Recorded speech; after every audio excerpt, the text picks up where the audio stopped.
Join the Delano Police Department and 23 ABC as we bring you Episode 2 of Breaking the Cycle of Gang Violence. This week, we're talking to Yolanda Chacon. Her cousin is one of two young girls who were recently shot and killed in Delano. She discusses the changes she thinks can be made to help end the cycle of gang violence. We hope you'll join us.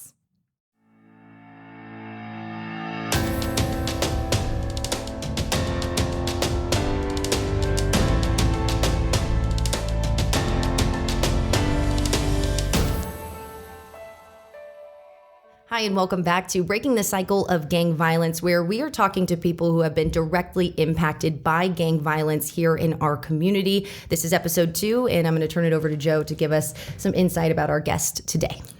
This week's guest, we have Yolanda Chacon. Yolanda Chacon is a longtime Delano resident, and tragically, she has been affected by violence on more than just one occasion. About 26 years ago in Sacramento, she lost a cousin due to gun violence. And most recently, on July 2nd, 2020, she lost another cousin to gang violence. Michaela Sorno and Elena Dorig were murdered at a family get-together. For those of you who are not aware, let's check out this clip. Leander Street for shooting approximately 3 patients, 2 majors. And I need 2 people inside the house. 1 to the rear of the house. Battalion 334, launch medevac to Delano Airport. Good morning. Thanks for watching 23 ABC News at 11 a.m. I'm Austin Westfall. Our top story, that deadly shooting in Delano. Delano Police Chief Robert Navarez telling 23 ABC both victims who were killed were children. Chief Navarez confirming that the victims were 11 and 12-year-old girls. The shooting taking place at a birthday party at Oleander and 20th Street at about 7:20 Thursday night. Chief Navarez saying the suspects drove up in a tan Toyota Camry or Corolla, and the person got out, walked to a group of people, and started shooting. 3 adults were also hit but suffered non-life-threatening injuries. Chief Navarez saying he believes this incident was gang-related. No arrests have been made yet.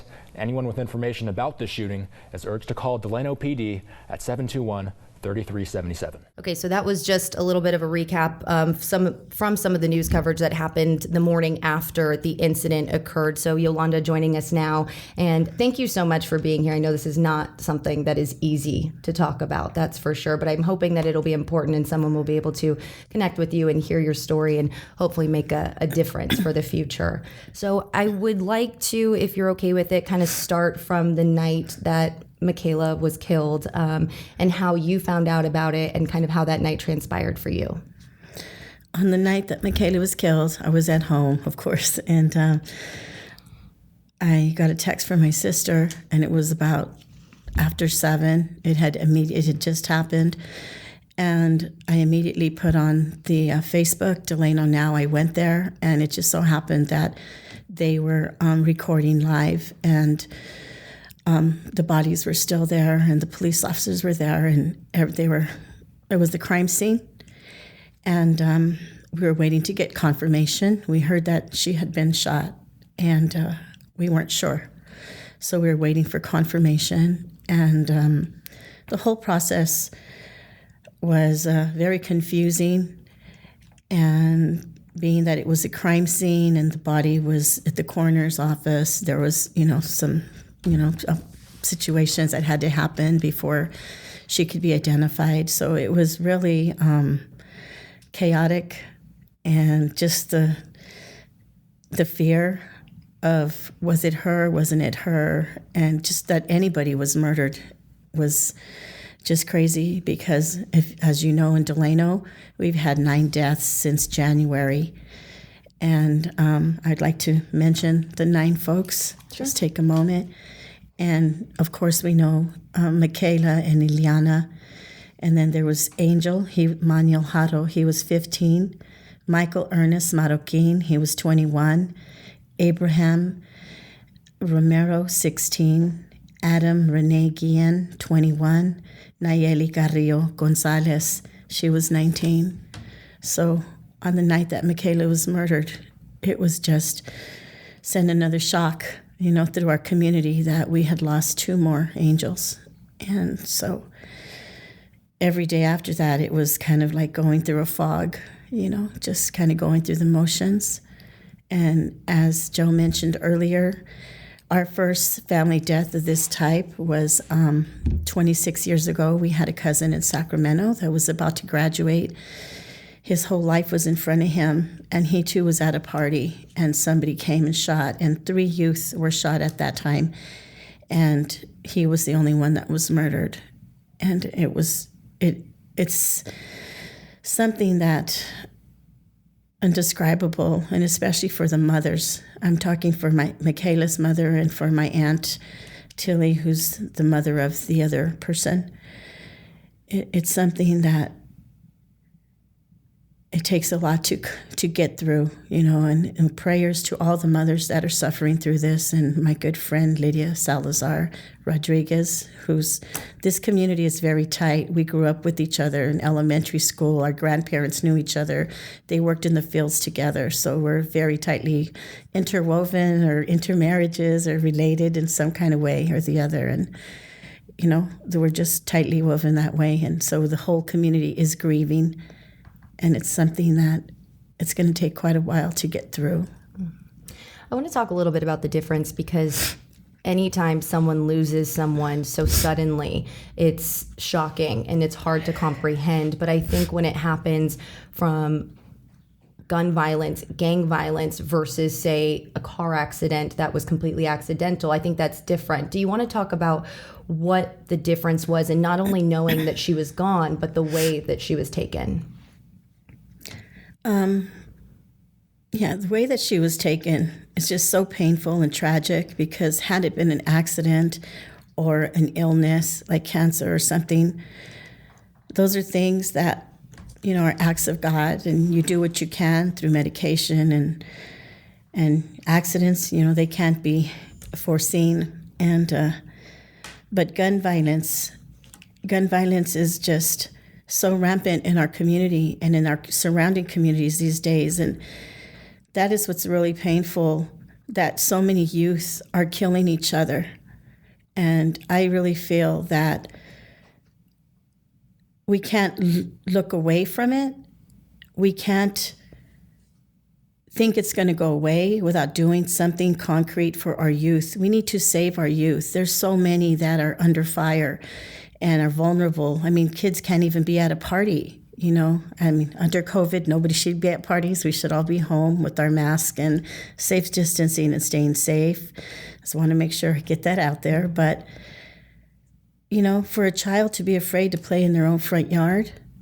So I am an avid supporter of gun reform, because I think that people who hunt and have licenses, or police officers or military, people who are disciplined, authorized, and licensed to carry a gun for those type of reasons should be able to. But I think that semi-automatic guns on the streets, we need to reform. We need to do gun reform, because there's too many children losing their lives, too many innocent people losing their lives, and too many people that do not deserve to have a gun in their hand, that are out there murdering innocent folks. And I think that one thing we need to look at is our communities need more, our families need more support as well, and so do our youth. I was looking up and I saw that we have 64 Boys and Girls Clubs in Kern County. And we have them in Arvin, Lamont, Shafter, Wasco, Kernville, Fraser Park, and in Bakersfield. There's nothing in Delano. And in 2005, we opened up the second prison here, it's a level 4 prison, and there are lifers there. People who are the worst criminals that will never be released from prison. And since then, we in this community have been receiving the consequences and the repercussions of what that prison has brought here. Because we know that we have prisons in Corcoran and in Wasco, and we had the return to custody McFarland, which is no longer there currently, but we're surrounded by prisons. And up until probably the same time, we had only one high school in Delano, now we have two, Cesar Chavez and Robert F. Kennedy, which we walked the streets to pass a bond to build those high schools. And our satellite community college is here. But we need to expand. We need more services for our youth. It's well known that youth that are involved in activities and sports, music, art, homework, learning centers, they will thrive. They'll have adult supervision. They'll have socialization. And most of them, they will graduate from high school because whatever is going on at home or not going on at home, you have something there to fill in the gaps. And that's what I'm seeing, that all of these innocent lives that are being lost, what are we doing to help these families and these youth? Because crime is here. We see that it's here, but what are we doing about it? And safe communities are not necessarily communities that have more police. They're communities that have more resources. So if you look at the resources in our community, we are lacking. We brought prisons, and now we have problems. And now we need programs. And I say that Proposition 15, where we will get money for schools and communities, is very important for our communities, especially our disadvantaged communities.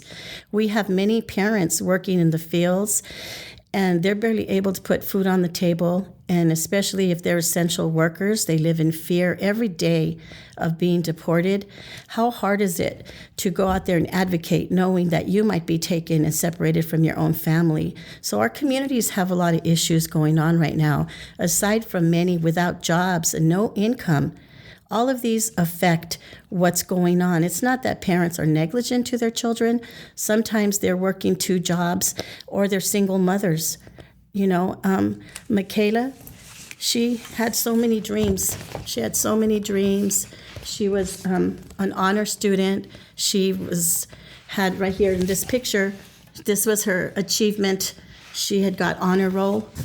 She came from a single parent family, but she was one of those students who would thrive given opportunities. And I've been talking to a lot of parents, and they say, one parent just told me how she feels so hard, so sad. And it was always so hard when her son asked that he wanted to play football, and she could never allow him to play because he was only one of 4, and it costs money to play, and if they have to travel. And she says, my son graduated from high school. I'm thankful that he graduated, but I feel bad that he could not be involved in those in the sports because I didn't have that kind of money. So they said we need things that are affordable. Delano is such a rich community. Here, this is the community of Cesar Chavez and Larry Itliong, where we fought for workers' rights and we fought for affirmative action and equality and equity and grants for ourselves to go to college.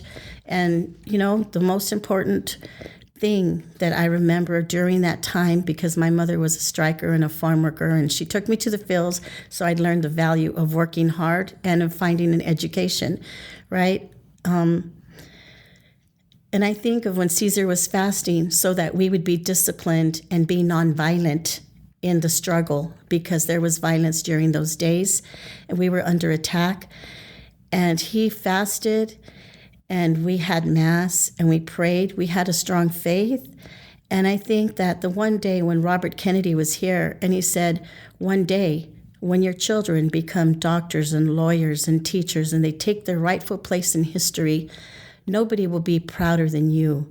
You will say, I did this. I marched with Cesar Chavez. And this is what we have in our community.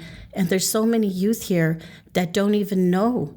They don't have that pride instilled in them. They don't understand the struggle just for them to have opportunities, to have the doors open, not to be expected to be a farm worker. Mm-hmm.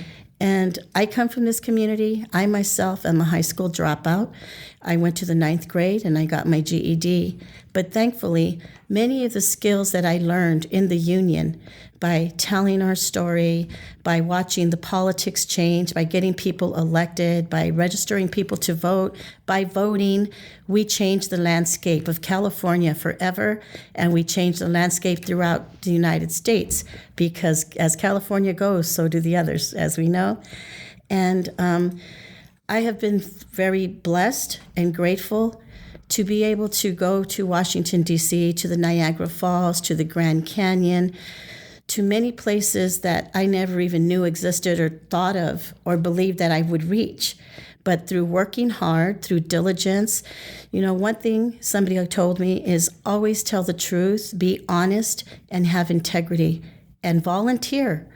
I used to talk to youth when I worked for an assembly member in Los Angeles, and I many times spoke to the continuation high schools where people were struggling to stay in school and graduate, and I would often tell them, volunteer, volunteer, volunteer. You will learn from others, you will gain skills, and you will find your purpose. And not everybody will go to college, but if you put yourself and you on-the-job training, volunteering is on-the-job training, you will learn skills that will be invaluable, and they will take you places. And that's one thing that I see. Our youth today are lacking opportunities in technical training skills. And I think here in Delano, it would be wonderful if we had a cultural and art learning center. We have the college. We could have youth come and do the tutoring. We could do some technical skills, computers. A lot of children don't have computers at home. I mean, now with the school, distance learning, they're getting assigned computers, and I hear some of them are struggling with those because they're maybe not the best. And that's why I say it's so important that we do look at what propositions are on our ballots that are going to support our communities. Schools and communities will bring funds for these desperately needed programs that we need in schools and in our communities. Just like there are many parents, and when we say these youth that are out there doing the crime, I've said it before, I don't think any child wants to grow up and say, I want to be a criminal, I want to be a gang member. But, for lack of having a vision, people perish. And that's what's happening here.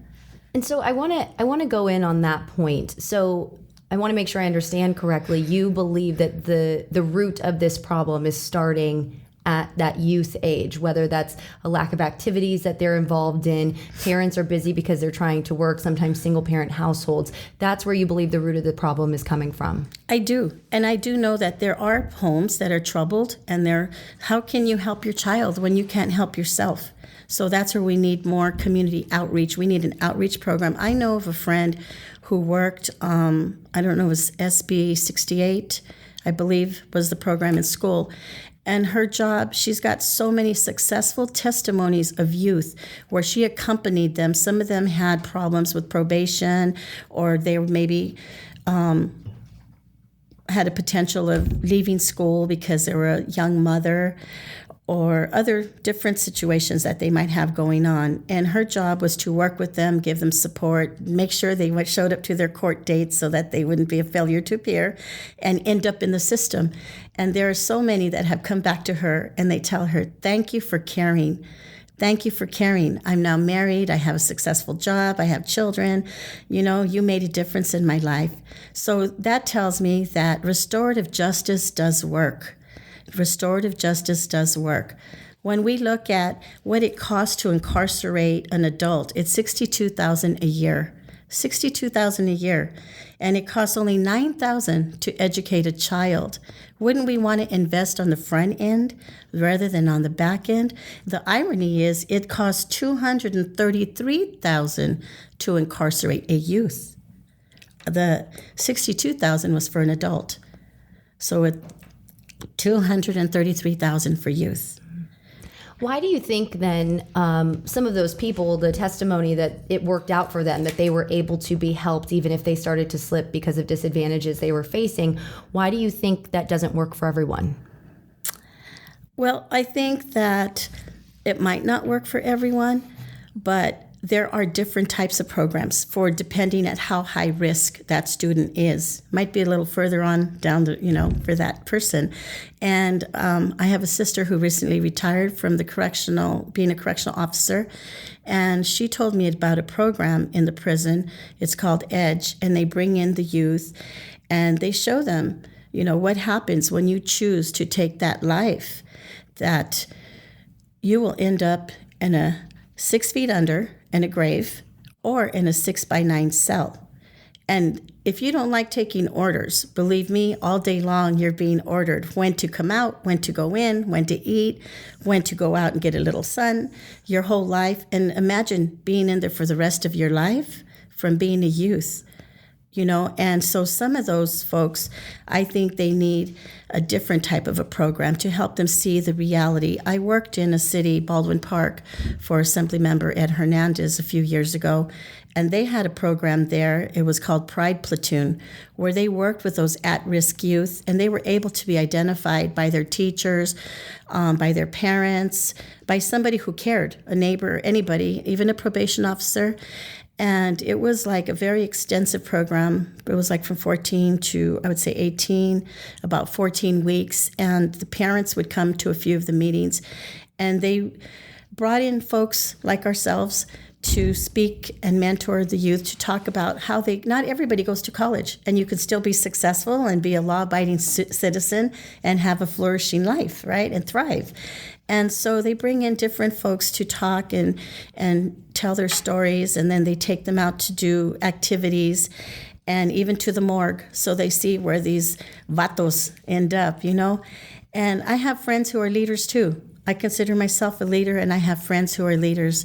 But my leaders that I know, we go out and change ourselves so that we can change our community. And some of those leaders that I say that I look up to would be Cesar Chavez, Dolores Huerta, would be Mahatma Gandhi, Martin Luther King, so many folks that were out there making a difference to change the struggles of life. And that's where our youth might have a story myself, that when I was young, there was an accident with a gun. I was 7 years old without supervision, and my brother was shot. He was 4.5. I lived with that, and that causes a lot of pain and a lot of guilt. To be a survivor, to know that, I lived and he didn't. But the difference is I'm going to make a difference with my life for what he couldn't, and... Can I ask you about that just to clarify? So you were unsupervised. Were you the one with the firearm with your brother? The firearm was in a cabinet in our home where the fishing pole was and the tackle box. And he was the only boy, although he was younger. And I was the oldest. And we had another sister who's 3. And it was I who was handling the rifle at the time. It was a .22 caliber. And I do totally believe that all parents, whether they're hunters and they want to own a gun, that they should be responsible to have that locked up, because children will play. Children don't know. Children don't know what they don't know, right? Until it happens. So that's why I have always been very strong on gun reform, because I feel that ending a life is something that you can never get back, and that's why I believe that investing in our youth to give them healthy deterrence, to suppress them from going the wrong way is so critical, so critical. And, families need support. My mother needed support, and my stepfather needed support. And also, my biological father was in prison my whole life. I got letters from probably every prison in California, San Quentin, Folsom. I could probably name them all if I tried. And, I do remember that my father used to tell me to make a difference with my life, to learn. And so, like I said, I quit school early. I had issues, but I worked them out, and I found and luckily growing up in the Union with my mother being such a fighter, my mother died at an early age at 40. She was sick at 35. So basically my sisters and I grew up without parenting because our father died a couple of years later. He didn't have support, and unfortunately alcohol wasn't the answer either. So I understand these youth. It's hard trying to figure out life on your own. But unless you have a very strong faith and you have a good foundation, one thing, I was always active as a youth in dancing for 4 years, in arts and crafts, in Girl Scouts. I can name so many teachers and I know that adults make a big difference in a youth's life. You know, there was a teacher that had a big impact. There was a mother who was our Girl Scout leader, Margie Lukey Sr., who is now deceased, but gave so much to her community. And these are the people that will help our kids. They say it takes a village to raise a child, and it's true. I'm a product of this community, and I'm proud to say that this community did a good job. You know, whatever my parents were not able to do, the community was there. And that's where I'm saying we are a community. We need to look at what's going on here. How can we save our youth? What can we do? We need money. Everything costs money. And I know our police department is doing their job. We have a gang unit now, and we just purchased some cameras that will be going up, and hopefully that will help once a crime is committed to deter and to hopefully find the culprits. But that alone doesn't change lives, and I will continue to say that. That alone does not change lives. We have to allow the police to do their job, but we need other resources to be able to support our community, our youth, their needs, and the parents, whether it's having like a resolution, a Peace and Nonviolence Day, where we learn about some of these leaders that were nonviolent, where we bring in people to speak. I have a friend who was in prison. He was a childhood friend of mine. His mother was my mother's friend, and he now lives in Stockton and does work. He was in prison for something like 34 years for getting involved in gangs at a young age in Stockton after they moved from Delano. We didn't have gangs then, or guns. And I just spoke to him the other day, and he said that many of these youth involved in gangs, they're leaders, but they're leading in the wrong way. There is nothing there. And unfortunately, they're missing something at home, and they get identification. They belong to a group, and that's the way they learn to function, to survive. And so I want to talk about that. One, thank you very much for sharing and being vulnerable about your own past and your history. But I thought you said something that was really important, is that kids only know what they know. So how do we impact them at a young age to help them to understand, so that we can prevent some mistakes from happening, whatever that may be, getting involved in gangs or, you know, touching things that they shouldn't be because they don't know any better? How do we better educate them early on? I think that there's been so much attention in school, like stop, drop, and roll, earthquake, don't touch me in my private spots, you know, sex education. There's so much education in school. There was even one about not to call 911 because, you know, when everybody started getting cell phones and they jam up the lines. But I have never in my years, and I'm going to be 61 in next week. Happy early birthday. Thank you. Thank you. 61 years of learning every day. I've never heard education about guns. Do your parents hunt? It doesn't have to be terrible, be afraid of the Gugui monsters coming to get you. But there is an invisible monster out there. He's out there, and he's lurking, and before we know it, there's been a murder. So when do we teach our kids about safety and guns? When do we begin to teach them that it's not like the video games that they play? You're going to shoot all these people, and they're going to jump up and come back on the next game, you know? Mm-hmm.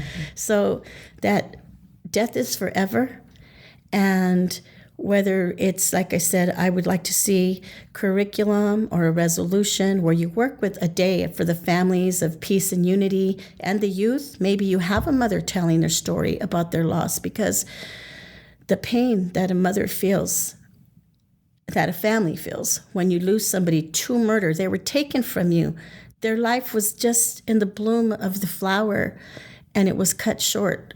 You know, there's so much you wonder. Even my aunt says still today, you know, she's enjoying her grandkids now, and she says, you know, I wonder if Edward would have had kids, or, you know, she has all these wonders and all those things that she missed. We can never get them back.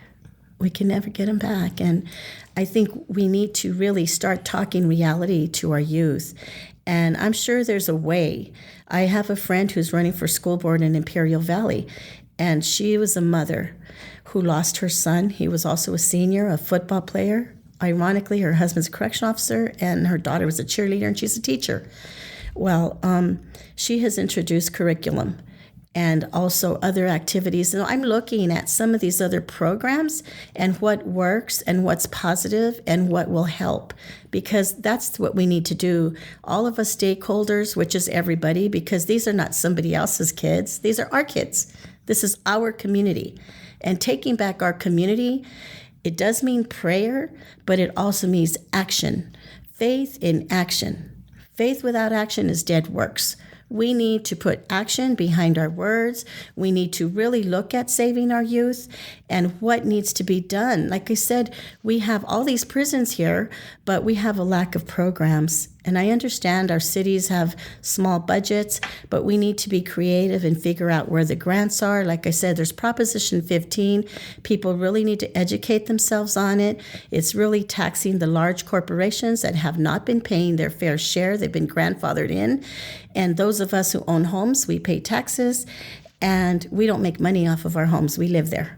So I think that that's money we have been losing that we need, especially in disadvantaged communities like those in San Joaquin Valley, where you have a lot of farm workers. We have a lot of substandard pay where you can work like at Walmart or at Wonderful or in the fields. And most of the time, you're not making very much money or have benefits. I'm on the board of Omni Family Health. We built this beautiful state-of-the-art clinic here because we know healthy communities thrive. But healthy communities is not just mental and physical health. It's also social. It's also making sure that kids have healthy activities and they can learn skills and have living skills so that they can graduate and thrive and go on to higher education or flourish in their careers. Yeah, I want to also talk about the community, which you've brought up a couple times. And I think that's another tangible idea that you're putting out there, is that the community needs to step up in more than one way. I've heard you say by being a lending hand, right? Helping out others who maybe need some extra support, by voting, by helping to push for different things in the community. What do you think could actually change if the community got involved in making some of these moves toward helping youth? I think we need to build a coalition of these stakeholders. I do know there are some folks in this community doing things. We have a lot of churches, and some of these pastors I know personally, and some I've only watched on Zoom, since we're all Zombies now. And their messages are good, and they're working within their faith community in their churches. But I think we need to put our heads together and see what we need to do to advocate for our youth, in schools, and like I said, with activities in our community that are affordable for low-income families. That's a problem. Even Michaela she loved to dance. She wanted to join dancing, but her mother couldn't afford it. And some people might think it's not that much. It's not that much when you have a 2-income household or you're making decent money. I had a daughter who played traveling ball, and it was very expensive, especially to go to tournaments and have to stay out of town someplace for a week or so forth. So, I feel bad for many kids who cannot be involved in activities because their parents can't afford it. I remember asking my mother for things. ¿Qué estás loca? No tenemos dinero para eso. Tenemos que pagar los biles y todo está caro y que no estoy trabajando ahorita, no es el tiempo. And it was never the time. It was never the time. Thankfully, I had a grandmother who would say, she can do it and I'll pay for it, And so whether it's having... Do you think something like that, like, maybe I don't have children, but a friend of a friend's mom maybe doesn't have the money or the time, but that could be something for the community where they could step in and say, you know what, for lack of a better way, I'll make this happen, right? Exactly. I was going to say maybe in some of those programs we could have people who would pay for a child, and then they could have so many spots open, Right. I mean, I think there's quite a few different ways to go about it. Sure. And whether we look for foundations who would maybe support a program, like I said, I really feel there's a need here. And we have so much culture, and art is just wonderful. We're kids that can be so creative, but until you actually tap into that, you don't really know, even yourself probably, how creative you can be. I I'm sure, I don't know if you've gone to like a painting with other women or group. They're so much fun, and they're like, wow, I painted that, you know? So imagine kids when they're doing something new. We had an alternative after-school program when my mother was in the union, the huelga school, we called it, strike school, because our parents were out there striking all day long and then, you know, doing all these other things it took to build a union. And there, in the summer, we went to the lake and we learned macrame and we tie-dye and candle making, and we sang and we swam. And during the year, when school was on, they picked us up after school and we went there. It was over on Albany, right where this is history now, where the first union office was, the Pink House, right across the street for Casa Hernandez is now, right on Albany. And that was our huelga school, and Gordon and Felicia were volunteers who came here from Philadelphia during the time of the strike to help. But of course, they weren't bilingual, so their job was to work with us.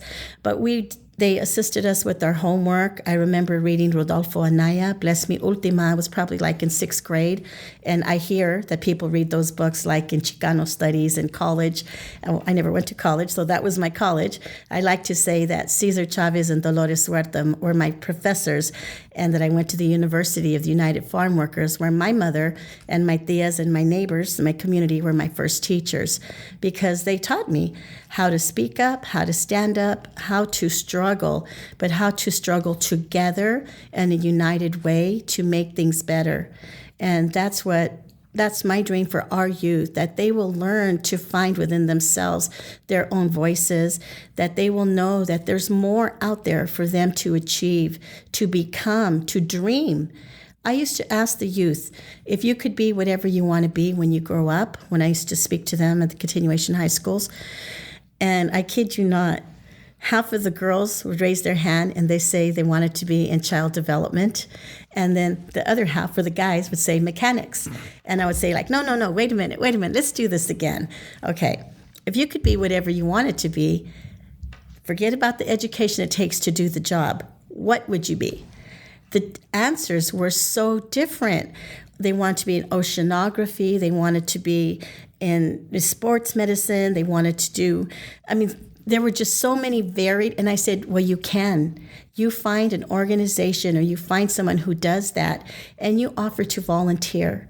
You offer to volunteer, and when they see your enthusiasm and your integrity and your willingness to learn, you'll find that opportunity. Just keep looking, because I think that really our youth are hungry, they're ready, they're capable, and they're very able, but the opportunities need to be there. Mm-hmm. And I think that's what we're looking for, is resources, opportunities, and support. Mm-hmm. Encouragement, really. Encouragement. Yeah. Encouragement goes a long way. Mm-hmm. This youth that I told you, that told my friend, who's actually running for school board now, you saved my life. Nobody cared, but you cared. And, that caring, that enthusiasm, it can, even if you save one, you saved one. Mm-hmm. So we want to save more than one, and we want to save our youth from falling into gangs. We want to save our youth from being victims of gangs. And we want them not to be victimizing themselves, most of all. Mm-hmm. Right? Yeah, and victimizing countless others, of course, because they get caught into that. You talk a lot about volunteering. You talk about getting people out there to try things.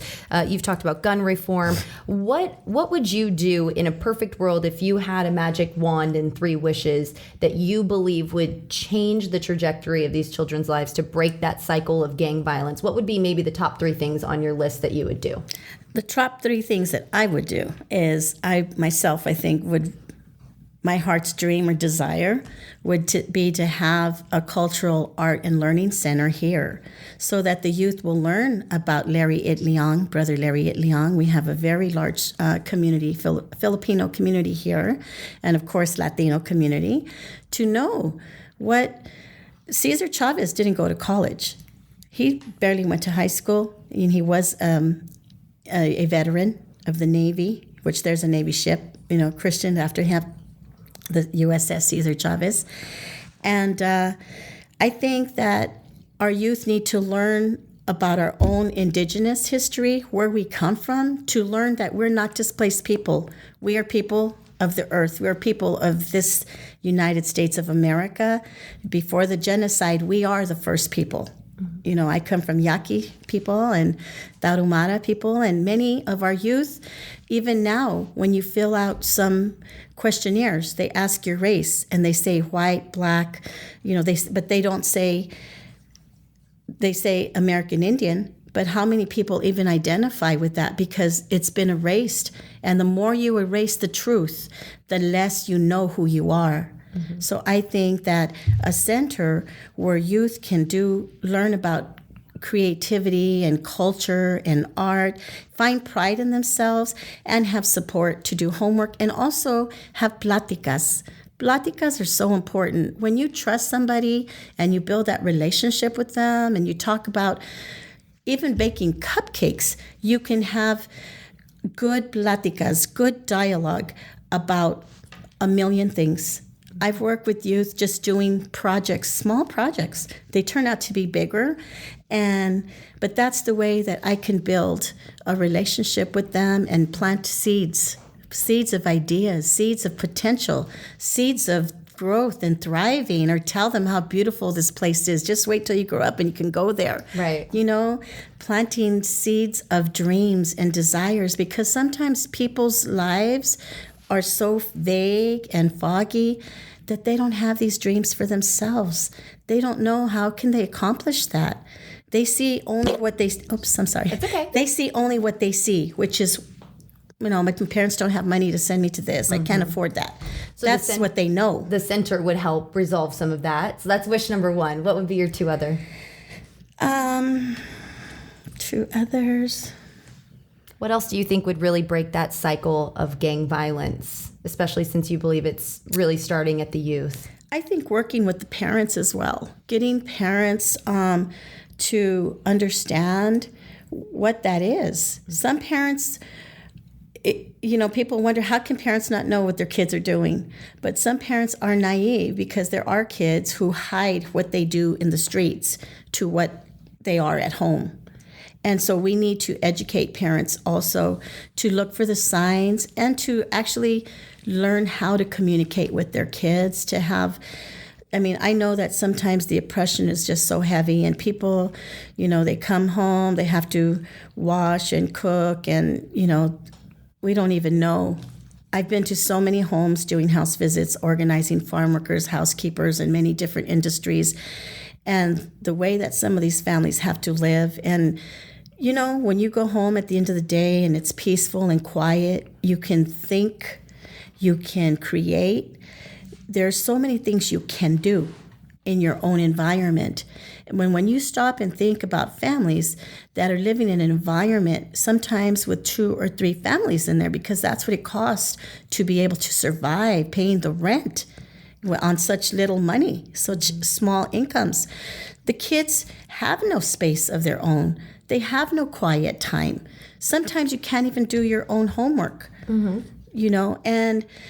like I said, I think so working with parents is imperative, and also helping them to understand what their rights are within a school district, and also having those outreach people, because I know of some child that was suspended from school for using the word bomb during 9/11, right? And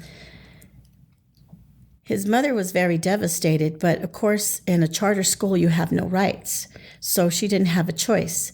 And he got sent to, I call it a minimum custody facility, the North Kern. Mm-hmm. But anyways, it's, because you have to get shaken down and everything when you go in there.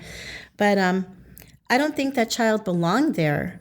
I think, like in that situation, a child doesn't know what they don't know, needed to be shown the video. This is why right now we cannot use those words. All these people lost their lives. This is a terrorist action. And that is why. Use it to educate that child and to help him gain empathy and compassion for what happened, and to understand words matter. Words are powerful, right? I think that would have been a better scenario. And I hate to say it, that child now is going through some very negative repercussions because of the two paths, but he went down another path. But he was actually led there, right? I mean, I think it could have been different. The child was very intelligent. It wouldn't have been in that special program. Yeah. But unfortunately, it wasn't channeled, and it was diverted into a negative. So would that almost be your third wish, having people who could help facilitate and educate even those who are doing the punishment? You know, not just the children who are being punished, but the people who are deciding that discipline, having someone to help them educate that this may be a better way to go about it? I do. I believe that we don't mean to do negative or harm, but I think sometimes the actions that are taken, they lead more towards criminalization than restorative justice. How are we teaching that child his value? How are we teaching him the value of an education? How are we teaching him that where you're going now is going to lead to a dead-end street, you know? So yeah, I do think we need people to do outreach within the communities with the families, and we need to work with the families and also engage the youth. You know, there's a lot that can be done, and they're doing it in other places. So I think it's not that difficult. We could look at what's being done, and we don't have to reinvent the wheel. We can maybe adjust it and incorporate it for our own community. I think that there are places where youth are thriving, where they've been able to turn it around. And like I said, I try to find people who have answers or who are going through the same struggles I am, because I don't know everything, but I know somebody else is already doing it. So maybe they've learned the lessons that they can impart and share with us. Yeah, definitely. I think seeking guidance from outsiders about the things you don't know can be really important for everybody. I want to ask how for people who have not been impacted by gang violence and gun violence, what do you want them, if they didn't hear anything else you said, what is the one takeaway you want them to take away from your message, and what could be done to change and break this cycle of gang violence? Well, I think first of all, we all must take our blinders off. We have to open our eyes and see what's before us. We can tell when a kid is slipping. You know, some of us, I always say, to whom much is given, much is expected. There are some of us who know of programs or who maybe can see that something isn't right. We need to share that information or offer support or resources. I mean, it's so complex. It is just so complex. More than anything, parents, please tell your kids you love them. Tell them how much they matter, how much they mean to you, and how you couldn't live without them. Because tomorrow is never promised. Our kids are not safe, as we see now, anywhere, not even in schools, not in theaters, not at concerts, not in the streets. And I think we want to save them from incarceration. We want to save them from victimization. We want them to have that quality life, to thrive. And I think I really want to tell parents, get involved. Please get involved, and please vote. Your vote is the most important thing, because that's how we get monies into our communities. That's how we get resources. The people who are representing us, who are there to speak for us, make sure that they know we can make appointments to go talk to them and tell them these are our issues. How can you support us? I think that people need to be involved. People need to be involved in their children's life, in their community, and in their churches. And I think everyone needs to have some type of faith. I mean, I believe in the freedom of religion, right, in the Constitution. But I think that having a vision and having faith makes a big difference. You'll always be on solid ground. I think that is what saved me many times, going through difficult times without adult supervision or parenting. I've always known. And so it's true, what you teach your child when they're young, they won't depart from it, but to care about others, to care about your community, to care about others, but to take action, because you have to walk the walk. You cannot just talk it. And they say when there's one lost sheep, you leave the 99 and you go look for the one. I think that's our job, is to look for our youth who are having a struggle finding their way. And whether it's a paid dancing program or art or sports or something, what can we do? What can I do? Let's ask ourselves, what can I do? What am I doing? What am I doing? So, I really feel that we need resources.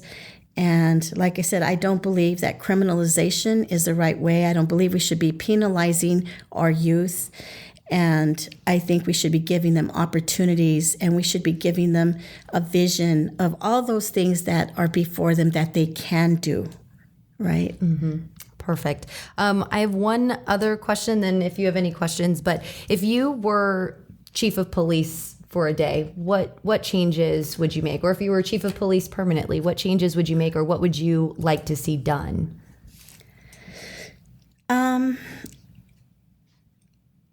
I think probably a coalition of working with stakeholders to see, because the police do have a job to do. I mean, I have a nephew on this force that I'm very proud of, and I'm very proud of all the police officers here.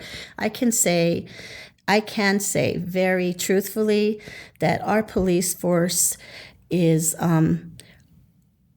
mostly, I don't know 100%, but mostly made up of locals, homegrown, born here, raised here, or in the surrounding communities. And the interactions I've had with our police department, they do care. But that's why I think that criminalization doesn't work, because our police chief here has been doing outreach to build a relationship with the community. Coffee with a cop, town halls, exactly. They're doing things. Did you see their dance challenge? Yes, of course. I'm so proud of them. Who didn't see that one? That was amazing. Yes. And actually, one of my cousins was the what do you call it? The choreographer. Oh wow. Okay. Okay. Got it. Right. So do you feel like really it just comes down to resources? I think a lot of it comes down to resources, because even the police chief can only do so much, right? And like I said, the police have a job to do. They have a job to do, to police. They have a reward program going, and hopefully if somebody saw something, they will say something, they will call in, and the police with their gang unit will be able to do their investigation.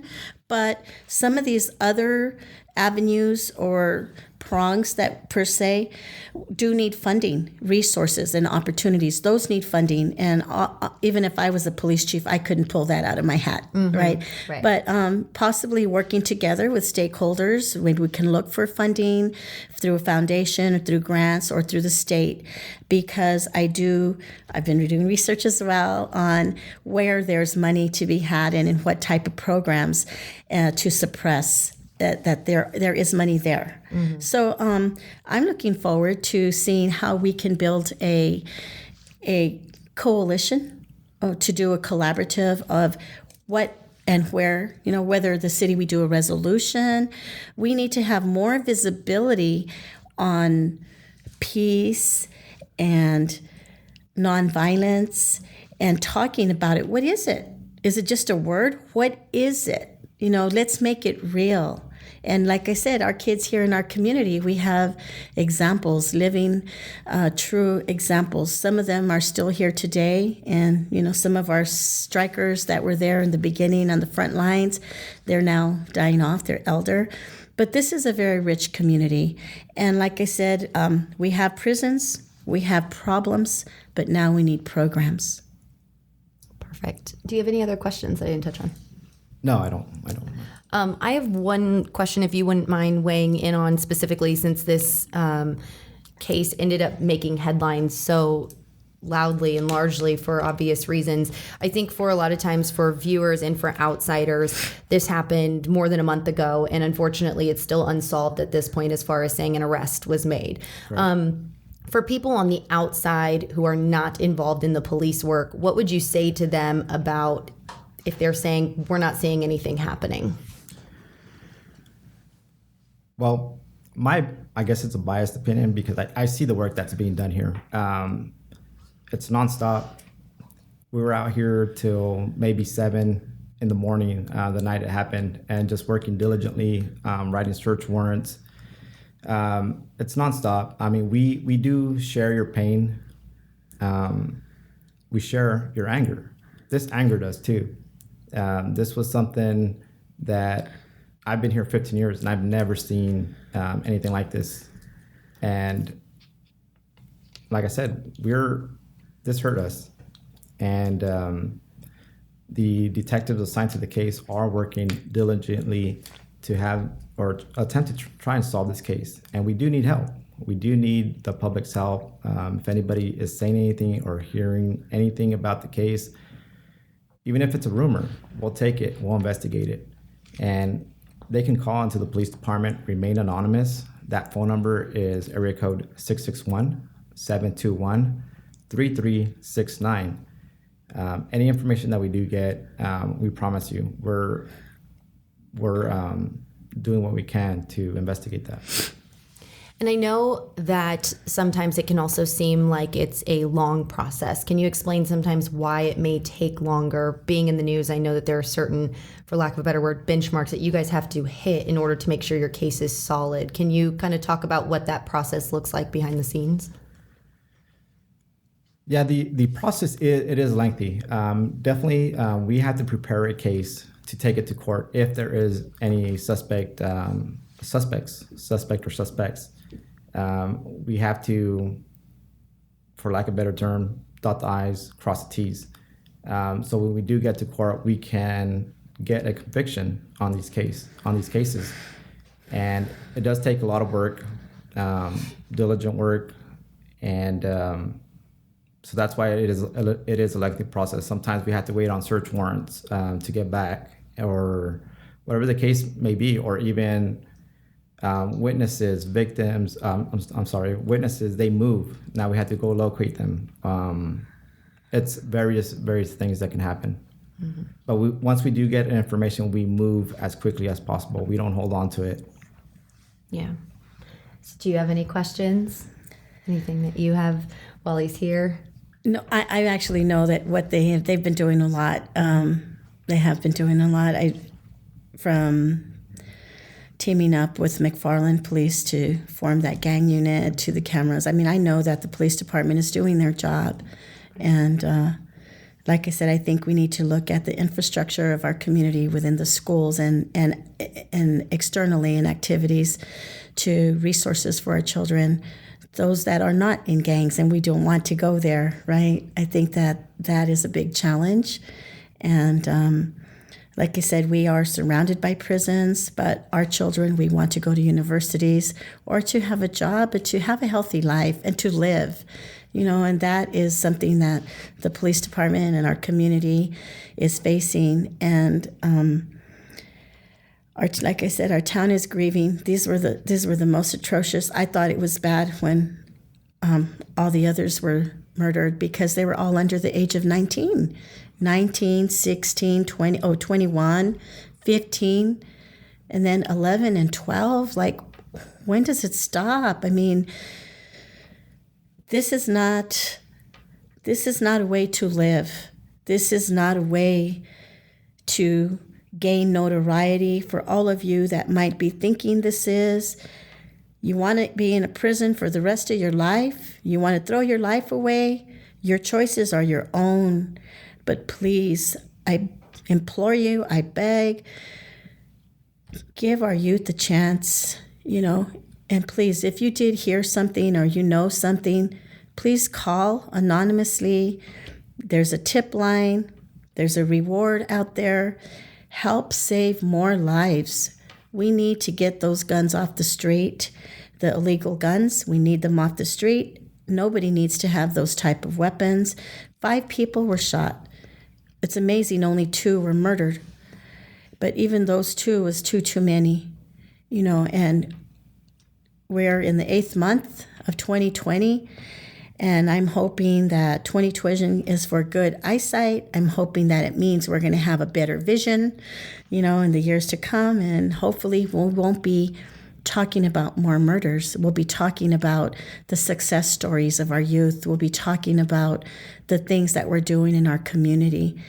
And we'll be celebrating that our children are safe, that's what we want. More than anything, we want our children to be safe, but we do want justice.